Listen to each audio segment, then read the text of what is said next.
नमो अरिहन्ताणं नमो सिद्धाणं नमो आयर्याणं नमो वज्रायाणं नमो लोये सौसाहो मङ्गलं भगवान् वीरो मङ्गलं गौतमो गणे मङ्गलं कुन्दकुन्दार्यो जैन धर्मोऽस्तु मङ्गलम् सर्वमङ्गलमाङ्गल्यं सर्वकल्याणकारकं प्रधानं सर्वधर्माणां जैनं जयतु शासनं जैनं जयतु शासनं सर्वव्यापैकचिद्रूप स्वरूपाय परात्मने सोपलब्धि प्रसिद्धाय ज्ञानानंदात्मने नमः।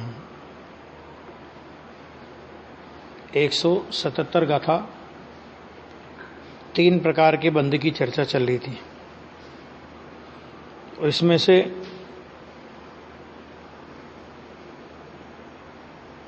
ये हो गया था, अन्वयार्थ हो गया था। ठीक, टीका। प्रथम तो यहां कर्मों का जो स्निग्धता रुक्षता रूप स्पर्श विशेषों के साथ एकत्व परिणाम है, मैंने एक में एक पना में ना मिल जाते हैं ना, स्कंद हो जाते हैं, सो केवल पुद्गल बंध है। क्या लिया यहां पे? पुद्गल बंध में क्या लिया है? कर्म की चर्चा चल रही है ना, क्योंकि बंध का प्रकरण चल रहा है, समझना। ये जो जीव मैंने जो जीव के कर्मों की सब चर्चा चल रही है ना, तो इसलिए यहां पे कहा कि कर्मों का जो स्निग्धता रुक्षता रूप स्पर्श विशेषों के साथ एकत्व परिणाम सो केवल पुद्गल बंध है एक, और जीव का औपाधिक मोह राग द्वेष रूप पर्यायों के साथ जो एकत्व परिणाम है सो केवल जीव बंध है। वो केवल जीव बंध है, वो केवल पुद्गल बंध है। और जीव तथा कर्म पुद्गल के परस्पर परिणाम के निमित्त मात्र से, कल चर्चा ली थी 80, 81, 82 गाथा समय सार की कल बताई थी। तो परस्पर परिणाम के निमित्त मात्र से जो विशिष्टतर परस्पर अवगाह है सो उभय बंध है। तो यहां पर एक बात और समझो कि सामान्य परिभाषा में तो अपन जो भी लेते हैं, जैसे पुद्गल स्कंध में यहां कर्म की बात की, जीव बंध में यहां पर रागादि भाव की बात की है, पर आपने देखा होगा उभय बंध में यहां पर उन्होंने किसकी बात की? उभय बंध में जीव और कर्म की बात की, शरीर की बात नहीं की है ना। कोई वो अलग है, शरीर को भी अपन लेते ही हैं, पढ़ते पढ़ाते हैं, लेकिन यहां जो प्रकरण लिया उन्होंने उसका कारण क्या है कि भाई शरीर के साथ का संबंध अनादि संबंध नहीं है। ध्यान से सुनना जरा, तत्वार्थ सूत्र में अनादि संबंधे च सूत्र आया ना, ये कर्म बंध के लिए आया है, शरीर के लिए नहीं आया। क्योंकि शरीर का संबंध विग्रह गति में 1, 2, 3 और 4 समय के लिए छूटता है। हालांकि कार्मण शरीर और तेजस शरीर होता है, इसलिए जीव वहां अशरीरी नहीं हो जाता सिद्ध भगवान के जैसा।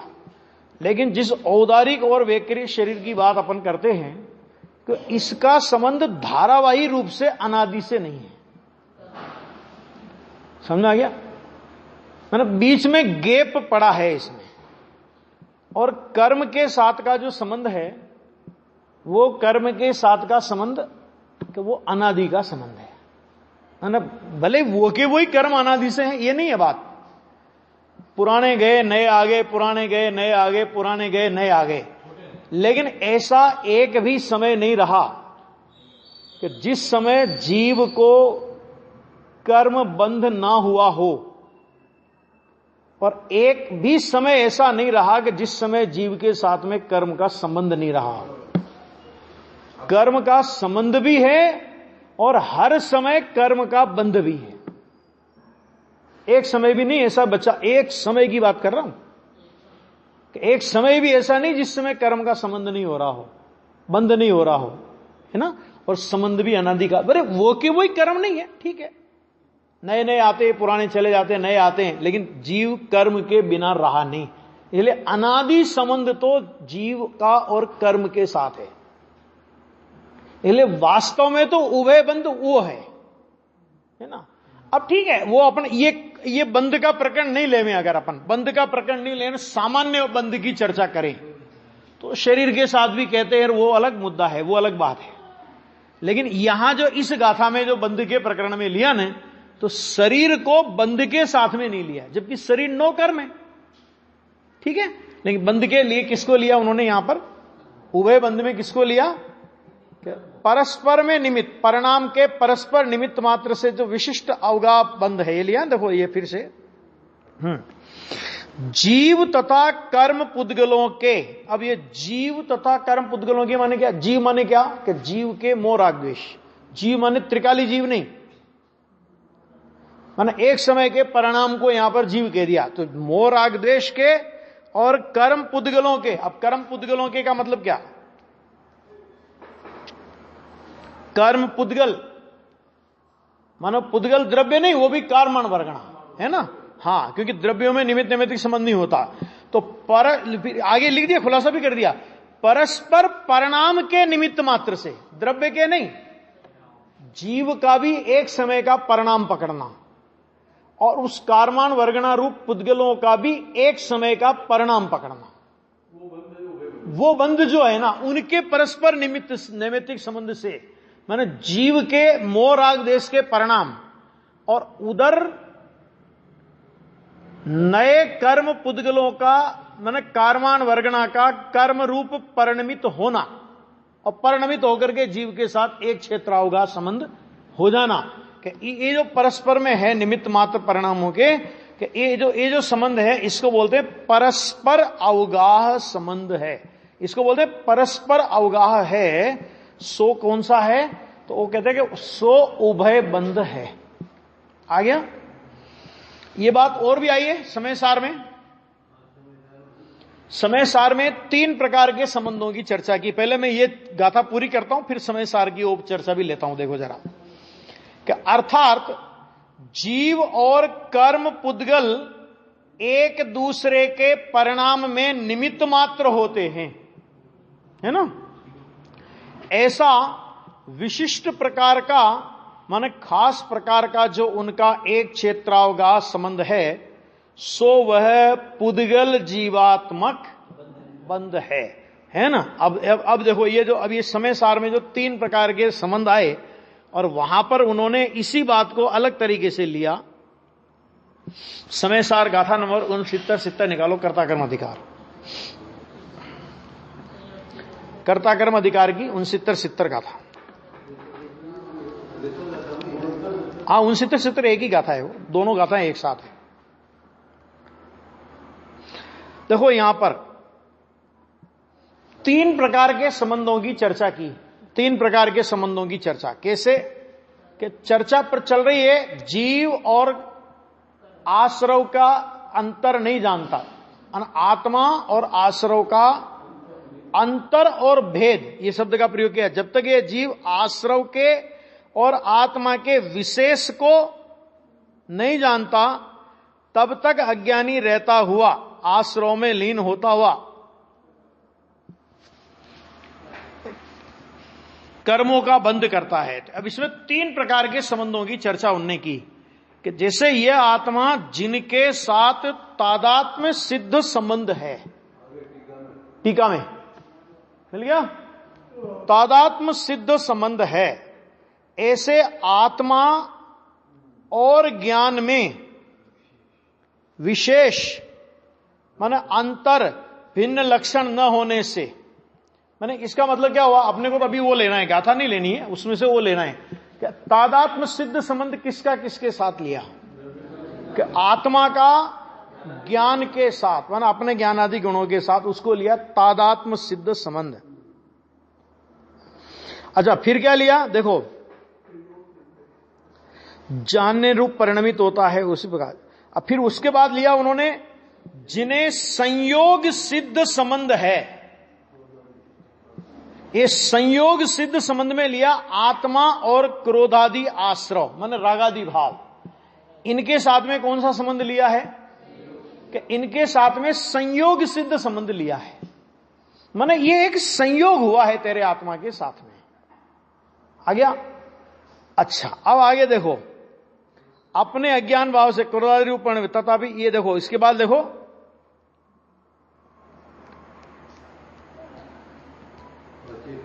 लास्ट में है, अंतिम इसमें, इस प्रकार जीव और पुद्गल का परस्पर अवगाह जिसका लक्षण है, पुद्गल ये लिखा, उसके पहले लिखा, ये लिखा ना, देखो कर्ता कर क्रोधादि प्रवर्तमान इस आत्मा के, क्रोधादि रूप, क्रोधादि की प्रवृत्ति रूप उसी परिणाम को निमित्त मात्र करके स्वयं अपने भाव से ही परिणमित होने वाला पौद्गलिक कर्म इकट्ठा होता है। इस प्रकार अब सीधा सीधा लिख रहे हैं कि पौद्गलिक कर्म इकट्ठा होता है, सीधा लिख रहे हैं ना।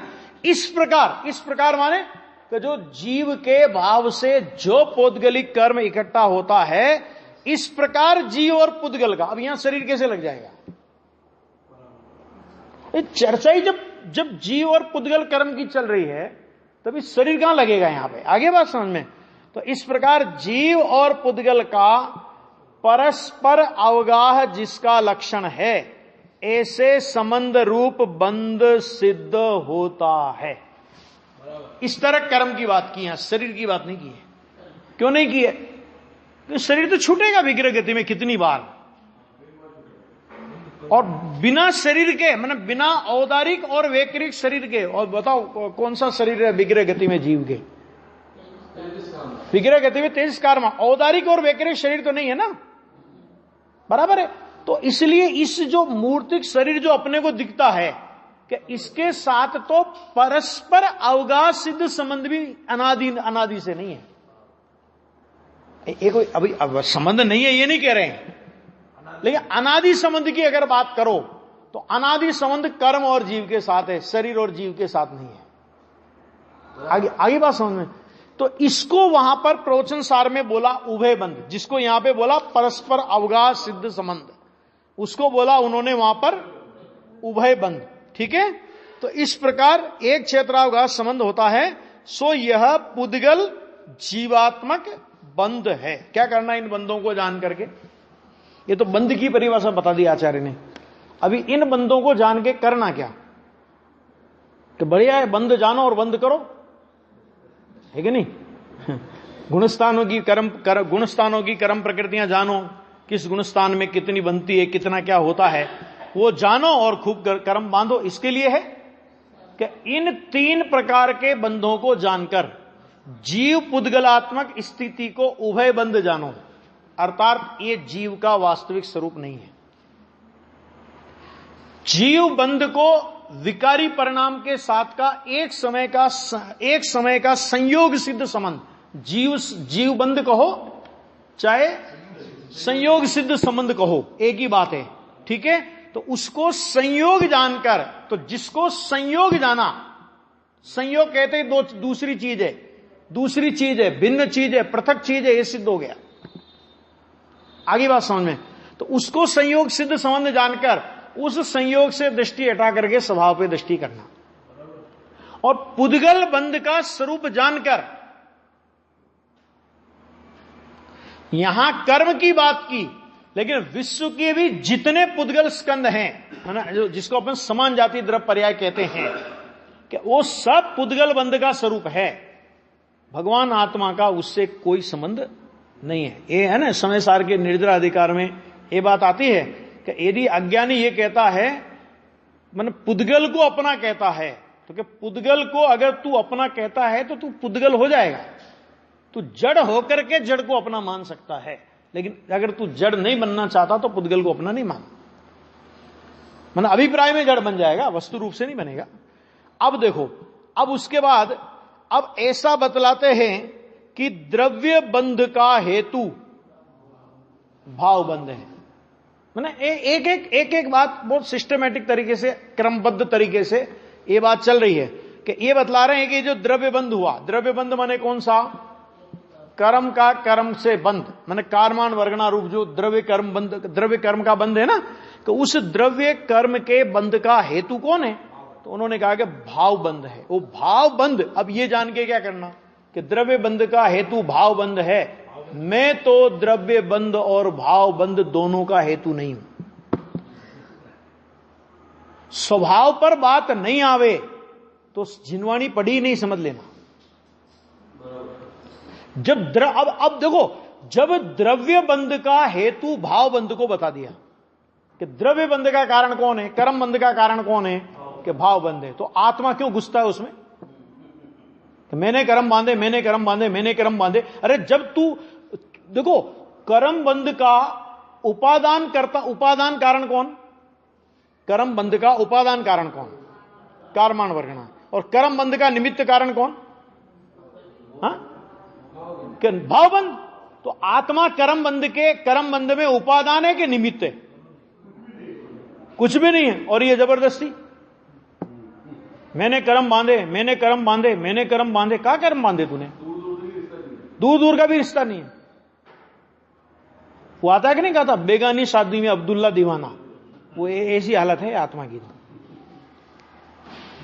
आगे देखो, स्पष्ट है, मतलब कोई तो ये इस तरह उठना चाहिए बात कि ऐसा बतलाते हैं कि द्रव्य बंध का हेतु भाव बंध। क्यों बता रहे हैं फिर?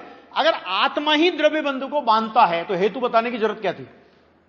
पहले उपादान बता दिया कि पुद्गल का पुद्गल में, क्योंकि वो जो पुद्गल मैंने वो पुद्गल बंध है, पुद्गल बंध है माने अनेक पुद्गलों का परस्पर स्पर्श गुण की स्निग्धता रुक्षता के कारण बंध होता है। तो उपादान कारण बताया पुद्गल को, और निमित्त कारण किसको बताया? कि निमित्त कारण बताया भाव बंध को।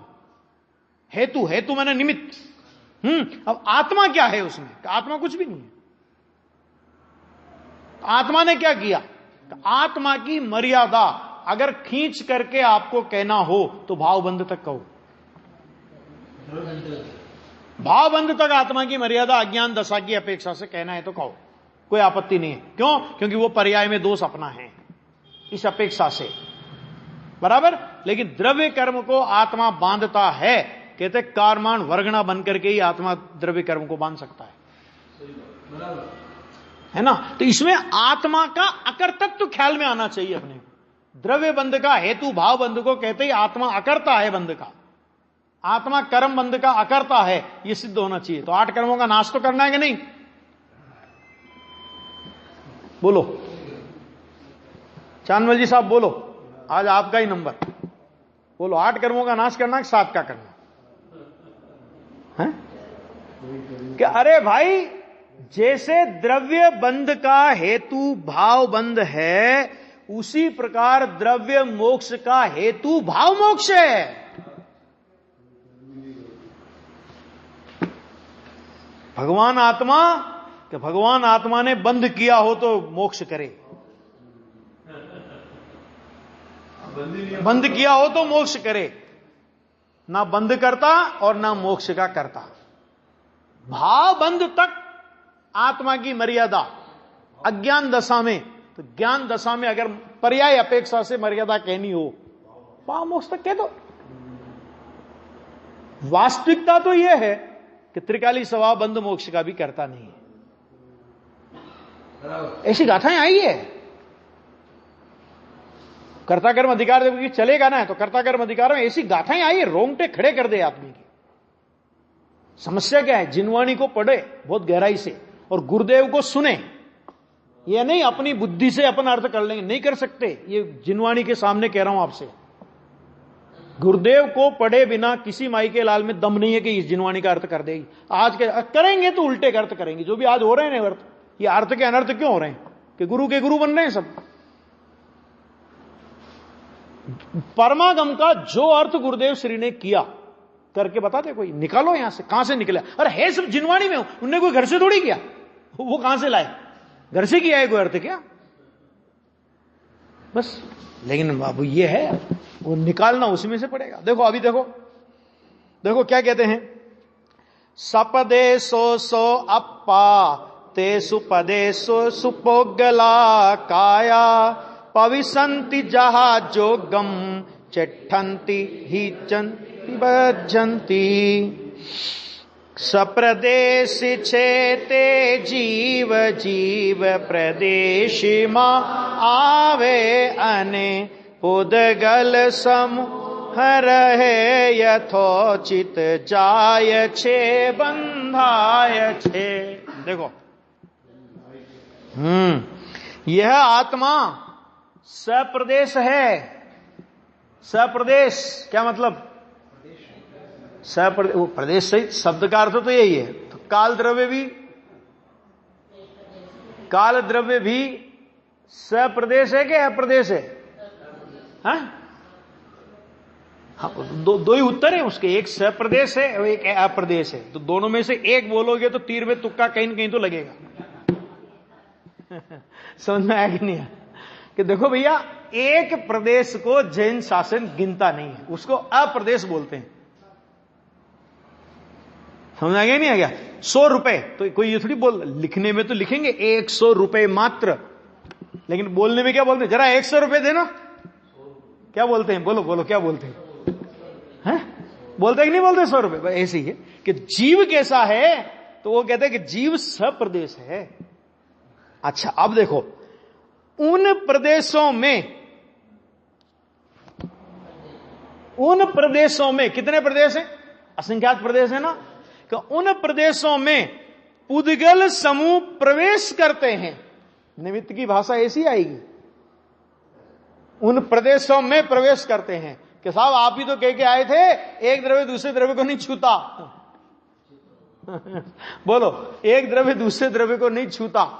आपने ही तो कहा था कि हमने ये कहा था, आज भी हम अपनी उस बात पर कायम हैं, लेकिन अभी समझाना है तो बिना व्यवहार की भाषा के समझा नहीं सकते। समझाने में तो ऐसे आएगा कि जीव के प्रदेशों में क्या होता है कि पुद्गल समूह प्रवेश करता है। क्या मतलब इसका? कि जहां जीव के असंख्यात प्रदेश हैं वहां ही पुद्गल प्रवेश करते हैं। मतलब उन्हीं वो पुद्गल वहां पाए जाते हैं, वहां पहुंचते हैं, वो पाते हैं। फिर क्या होता है? यथा योग्य रहते हैं। बंद समझाना है ना, बंद समझाना है ना, तो प्रवेश करते हैं। आ गया? और फिर क्या कहा कि यथा योग्य रहते हैं, मैंने जिसको जितनी स्थिति, जिसकी जितनी स्थिति की मर्यादा जितने काल तक रहने की है वो उतने काल तक रहेगा। आया समझ में? रहते हैं, जाते हैं, उनमें से कुछ कर्म परमाणु जा रहे हैं, और बंधते हैं यानी नए आ रहे हैं। माने उन परमाणुओं में आना होता है, उन परमाणुओं में जाना होता है, उन परमाणुओं का रहना होता है, उन परमाणुओं का प्रवेश होता है। ये सब बातें हैं, है ना। यथा योग्य रहते हैं, यथा योग्य रहते हैं, जिसको रहना है, जितने काल तक रहना है, जिस प्रकार से, वो सब व्यवस्था करणान योग में वर्णित है। करणान योग से उस व्यवस्था को विस्तार से जानना हो तो करणान योग से, अध्यात्म में तो इतनी ही बात आएगी। 4 प्रकार का बंध होता है कि नहीं होता? कौन कौन सा होता है 4 प्रकार का बंध? प्रकृति बंध, प्रदेश बंध, स्थिति बंध और अनुभाग बंध। ठीक है, योग से प्रकृति और प्रदेश बंध होता है, और कसाय से स्थिति और अनुभाग बंध होता है। तो प्रकृति बंध माने और प्रदेश बंध माने क्या? कि एक समय में अपन ने कोई भी विकार किया तो एक समय में जितने कर्म पुद्गल परमाणु एक साथ आते हैं उनकी संख्या है एक समय प्रबद्ध। अभव्यों से अनंत गुणे, सिद्धों के अनंत भाग, ऐसा कुछ उसकी गिनती है। खैर, तो वो उतने परमाणु हर समय आते हैं, उसको बोलते हैं प्रदेश बंध। जितने परमाणु आए। अब फिर प्रकृति बंध क्या होता है कि उसमें ज्ञानावाणी, दर्शनावाणी, आयु, नाम, गोत्र, वेदनी। अगर आयु कर्म का बंध नहीं हुआ हो तो 7 प्रकृतियां, और आयु कर्म का बंध हो गया हो तो फिर 8 प्रकृतियां।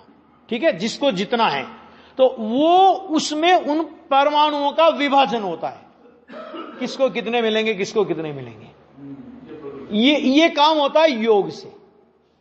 और स्थिति बंध और अनुभाग बंध, माने ये कर्म कितने काल तक आपके साथ रहेगा, और इसकी फलदान शक्ति, कि इसका निर्धारण जीव के कसाई भावों के अनुसार होता है।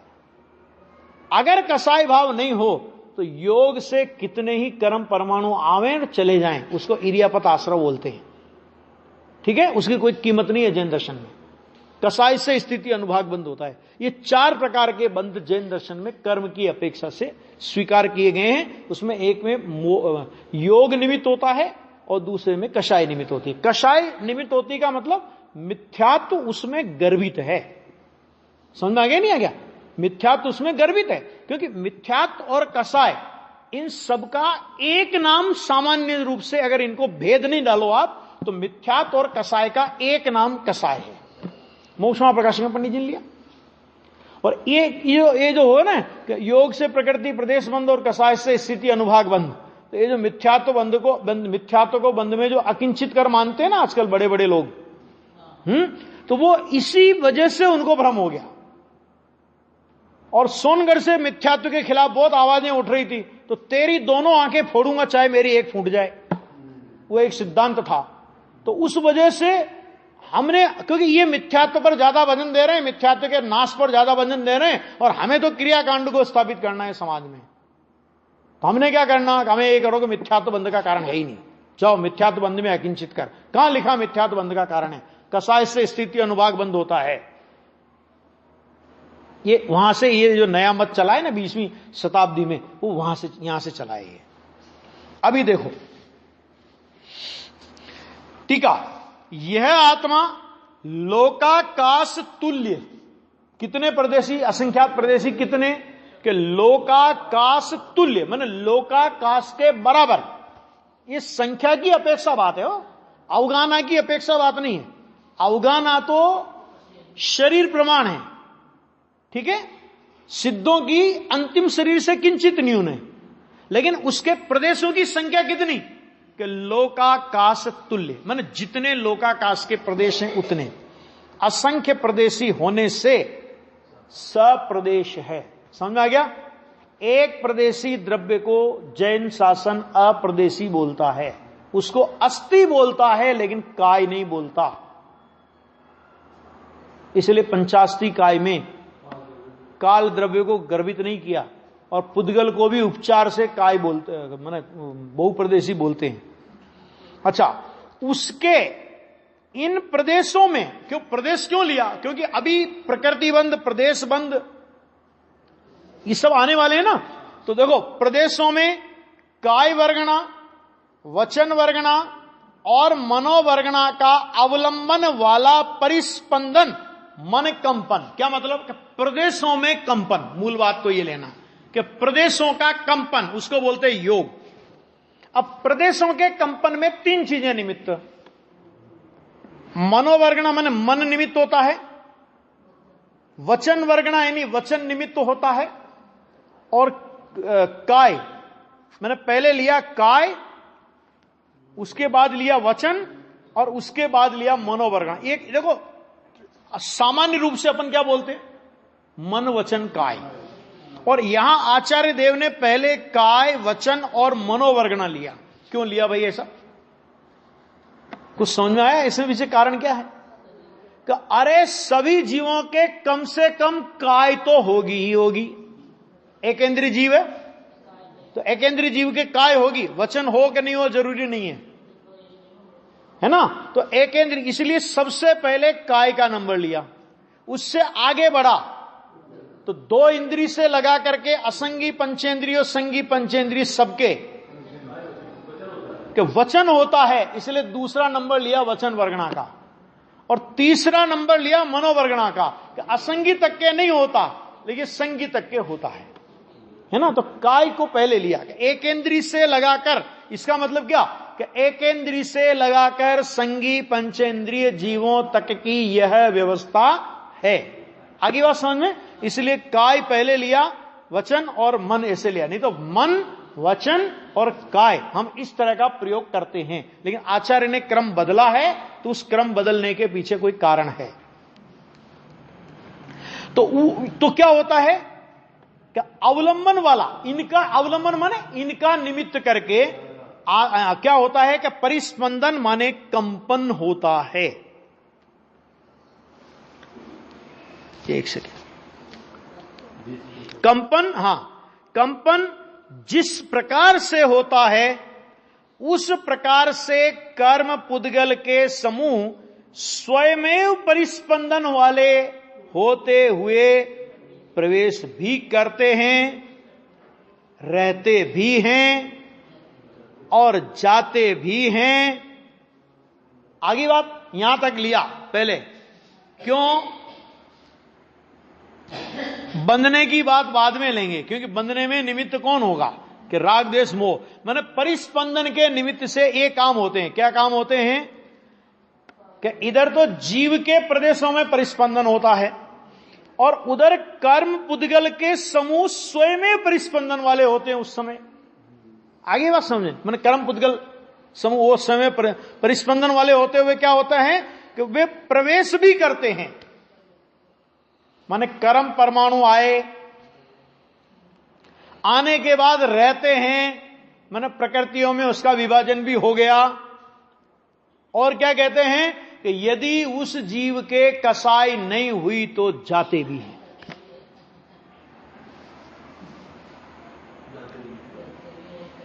अब बंधेंगे कब कि मोह राग द्वेष होगा तब। इसलिए कहते हैं कि और यदि जीव के मोह राग द्वेष रूप भाव हो तो बंधते भी हैं। योग में नहीं है ताकत एक समय से अधिक रोकने की ताकत, कर्म पुद्गलों को एक समय से अधिक रोकने की ताकत योग में नहीं है। ये ध्यान से सुन लेना, बराबर है। वो ताकत किसकी है? वो ताकत है कसाई की, है ना। इसलिए 85 काय में योग से होने वाले प्रकृति और प्रदेश बंध को गौण बंध कहा है और कसाय से होने वाले स्थिति और अनुभाग बंध को मुख्य बंध कहा है। क्योंकि योग से कितनी कर्म रगनाएं आ गई लेकिन टिकेगी एक समय,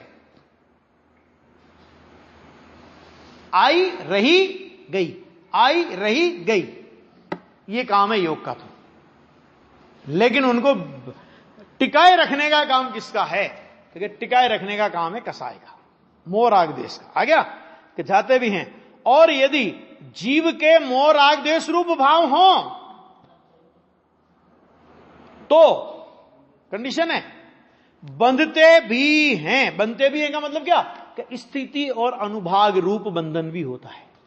बंधते का मतलब क्या कि जीव के साथ टिकना, लंबे काल तक टिके तो उसको बंधन बोला। किसको बोला बंधन? एक आदमी को हमने हथकड़ी दिखाई कि देख अगर तूने गलती की, पुलिस वाले ने हथकड़ी दिखाई, देख अगर तूने गलती की, तो हथकड़ी देखी है उसने अभी, और इतने में पुलिस वाले को पता लगा कि इसने यदि तूने गलती की, अरे की नहीं, इसने की ही है। तो अभी तक तो वो दिखा रहा था और दिखाते एकदम उसने हाथ में पहना दी। तो योग ने क्या किया? योग ने कर्म पुद्गल की हथकड़ी दिखाई और कसाई ने क्या किया कि कसाई ने बांधी। आ गया? ऐसा है। रहते भी हैं। और यदि जीव मोह राग द्वेष रूप भाव, जीव के मोह राग द्वेष रूप भाव हो तो बंधते भी हैं। इसलिए निश्चित होता है कि द्रव्य बंध का हेतु भाव बंध है। क्योंकि मोह राग द्वेष को पहले भाव बंध सिद्ध कर दिया ना। क्या सिद्ध किया? पिछली गाथा में क्या सिद्ध किया कि मोह राग द्वेष भाव बंध है। और यहां भाव बंध अगर हो, माने मोह राग द्वेष हो तो वे कर्म बनते भी हैं। तो चूंकि मोह राग द्वेष भाव बंध है और वो हो तो कर्म बनते हैं, इसलिए वो मोह उस कर्म के बंधने का हेतु कौन हो गया कि कर्म के बंधने का हेतु हो गया भाव बंध।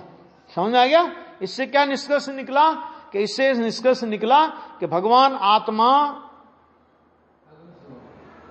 अबंध स्वभावी है। द्रव्य बंध और भाव बंध का ये चक्र चले, उस चक्र के बीच में भी भगवान आत्मा ऐसा का ऐसा पड़ा है। उस भगवान आत्मा पर लक्ष्य जाए तो मोह राग द्वेष का अभाव होता है। और मोह राग द्वेष का अभाव होने पर कर्म प्रकृतियों का अभाव होता है। देखो एक चीज वो समझ लेना, आश्रव अधिकार के अंदर ये बहुत गजब की बात आई है कि जिस समय जीव को मिथ्या दर्शन का अभाव होता है, समझ में गया? तो संसार के कितने कारण हैं? 5 कारण है ना, मिथ्यात्व, आवृत्ति, प्रमाद, कषाय, योग, बंध, हेतु है। ये बंध के 5 कारण कहे ना, तो उन्होंने कहा कि मिथ्यात्व का अभाव हुआ तो मिथ्यात्व का तो पूरी तरह अभाव हो गया। सामान्य तौर पे हम ये कहते हैं कि आवृत्ति 5वें गुणस्थान में जाती है, प्रमाद 7वें गुणस्थान में जाता है ना, कषाय 12वें गुणस्थान में जाती है और योग 14वें गुणस्थान में जाता है। एक सामान्य बात तो यही है। लेकिन मिथ्यात्व का अभाव होते ही मिथ्यात्व संबंधी अविरति, मिथ्यात्व संबंधी प्रमाद, मिथ्यात्व संबंधी कषाय और मिथ्यात्व संबंधी योग का भी उसी समय अभाव होता है। आ गया? माने समझ लो इसको, लास्ट में योग है ना, लास्ट में योग है ना, कि ऐसा सम्यक दृष्टि को कैसा भी योग का परिस्पंदन हो, कैसा भी योग का परिस्पंदन होने पर भी उस योग के परिस्पंदन में वो ताकत नहीं है कि वह उन वर्गणाओं को ग्रहण कर ले कि जो वर्गणाएं दर्शन मोह रूप परिणमित करें। आगे बात समझ में, कि दर्शन मोह रूप परिणमन करे, ये उस समय दृष्टि के योग की ताकत नहीं है। हाँ हाँ, मिथ्यात्व संबंधी कषाय अनंतानुबंधी तो साथ में गई, और जो प्रत्याख्यान वगैरह भी बची, तो जैसी प्रत्याख्यान की तीव्रता मिथ्या दृष्टि को होती है, वैसी प्रत्याख्यान की तीव्रता अप्रत्याख्यान की तीव्रता सम्य दृष्टि को नहीं होती। जैसा प्रमाद मिथ्या दृष्टि को होता है, वैसा प्रमाद सम्य दृष्टि को नहीं होता। तो सब हाँ, बंध के कारण है, बंध में ही भेद है ये सब। हाँ, बंध में ही भेद है। तो बंध की एक तारतम्यता का नाम इस प्रकार है इसका। हाँ, तो तारतम्यता तो वही कह रहे हैं ना कि सम्यक दर्शन हुआ तो बंध के 5 प्रत्ययों में भी कैसा अंतर पड़ गया। अब वो कैसी ही कसाई करे, मैं आप बहुत खुली से खुली बात लो कि वो कैसी ही कसाई करे, कैसी कसाई करे मतलब कृष्ण लेस्या के परिणाम करे। क्या दर्शन मोनी बांधने की ताकत है उसकी कसाई में? बोलो, उसकी कसाई में दर्शन मोह बांधने की ताकत है? उसकी कसाई में अनंतानुबंधी की प्रकृति बांधने की ताकत है? हैं? और अज्ञानी कैसी भी मंद कसाय का परिणाम करता हो तो भी मिथ्यात्व और अनंतानुबंधी उसकी मंद कसाय से भी बंध रही है, और ज्ञानी की तीव्र कसाय से भी मिथ्यात्व और अनंतानुबंधी नहीं बंध रही है।